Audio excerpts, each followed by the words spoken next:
Isang traffic enforcer ang binugbog ng sinita niyang jeepney driver sa East Avenue sa Quezon City. Agad namang tumakas ang driver na nahaharap sa reklamong physical injuries. May exclusive report si Susan Enriquez. Sa cellphone video na ito, kitang-kita kung paano nagpambuno ang jeepney driver na ito at isang traffic enforcer ng Quezon City. Halos ibalibag ng tsuper ang enforcer. Hindi na siya halos makagalaw ng daganan ng tsuper na paulit-ulit na sinuntok sa tagiliran ng enforcer. Nang makakuha ng tiyempo, tumakbo pabalik sa jeep ang tsuper. Hinabol siya ng enforcer na tinangkang sumakay rin sa harapan ng jeep. Pero humarurot ang tsuper, kaya napilitang tumalon ang enforcer.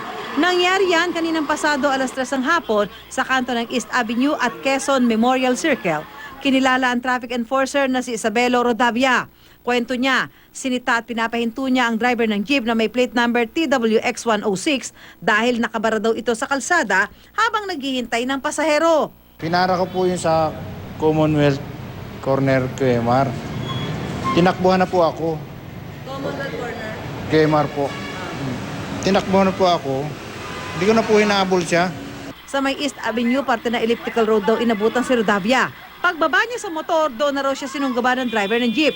Dito na siya inupakan ng tsuper. Pagdating ko po ng Perles, kasunod ko pala. Kabuti nga ho, nakababa ako sa sakyan ko. Pagbaba niya po sa jeep niya, sabay tulak na sa akin, sundok na. Sa QCPD Station 10, inabutan namin si Rodavia. Kita sa mukha ng traffic enforcer ang tinamo nitong sakit sa pambubugbog. Nung pinara niya yung jeep sa violation, bale, bigla na lang siyang binaban, sinuntok siya, binugbog siya.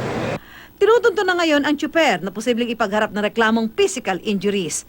Verified sa LTO para malaman natin kung sino yung operator. And from there, malalaman natin kung sino yung driver ng jeepney. Susan Enriquez, GMA News.